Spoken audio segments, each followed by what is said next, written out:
All right, so there's breaking news in college football for the first time in what feels like 9 months. I know it's kind of an exaggeration, but that's what it feels like to me.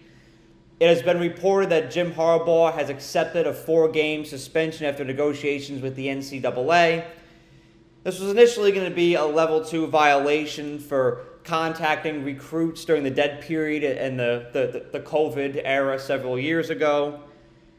If you recall, the Big Ten was very strict, very stringent with their COVID policies during that time. I mean, the conference almost didn't even have games during the 2020 season. So when you're being regulated that much, you have to find ways to navigate through it, ways to maintain a competitive edge and resume business operations as usual. That's simply what Michigan did, and they had a violation for that reason.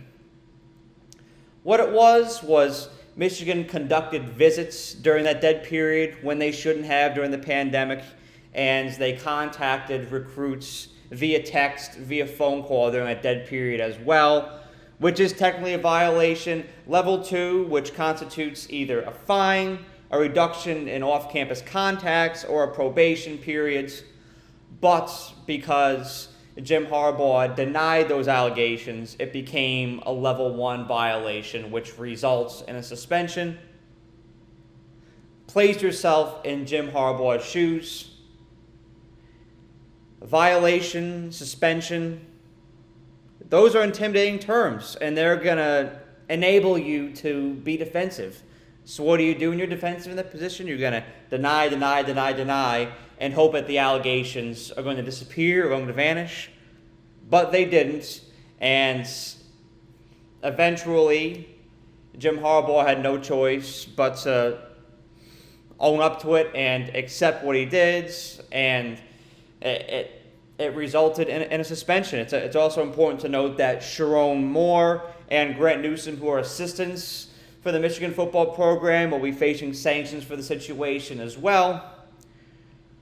However, before all of the Ohio State fans throw a party tonight, I know it was probably very exciting for the Buckeye fans when I first read this news this morning. There is something I have to report with regard to the situation. Now, just like everybody else when they saw this report, I was walking around checking my phone. I got that Bleacher Report notification with that red little siren bell. And whenever you see that little red siren bell, it means that it's going down. So I saw Jim Harbaugh suspended 4 games, and I immediately stopped my tracks. And my first inclination was to go and look at Michigan's schedule. How is this going to impact the flow of their season? Because Michigan's a bona fide playoff contender right now. Now they're in that first tier of programs when it comes to those that are going to compete for a spot in the college football playoff. So I went and looked at their schedule, and what did I find? Their season opens up with East Carolina, wonderful uniforms by the way, UNLV, the Running Rebels, Bowling Green, one of my favorites, by the way, and the Scarlet Knights of Rutgers. Those are 4 wins for Michigan, with or without Jim Harbaugh. That is a massive break during a suspension. Michigan could be somebody like an Alabama, who has Texas early in their season, or Texas Tech, who has Oregon early in their schedule, or LSU with Florida State, and so on and so forth. But they caught that break. That's usually how Michigan's schedule is structured. It's important to note most of their more competitive games are placed in the middle or the end of the season, and September is a huge honeymoon grace period for the Wolverines. Michigan's schedule is like that class where you don't have an exam until the middle of October. That's what it's like every year. And in this case, it's a major break for Michigan to capitalize on, and I expect them to. I also want to end this by saying Jim Harbaugh is not a bad person for what he did. Michigan is not a bad program for what they did. They simply had to maintain a competitive edge during a time where they're heavily restricted. You have to keep in mind, not only in 2020, but in future years, Michigan is always competing with SEC and Big 12 schools. Those were schools during that pandemic time that were not regulated as heavily as schools in the Big Ten like Michigan were. So naturally, they're going to garner and capitalize on more opportunities.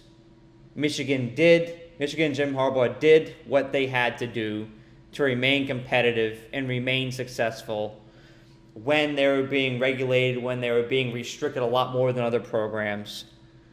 They did what they had to do, and ultimately they're facing these consequences, but at the end of the day, they're going to be just fine. I'm sorry to the Ohio State fans out there. I know that's catastrophic news, but there's a good chance that they'll be undefeated when y'all meet on Thanksgiving weekend as always, and I expect Michigan to be 4-0 after that stretch without Jim Harbaugh. Have a great day. Thank you so much for watching this video.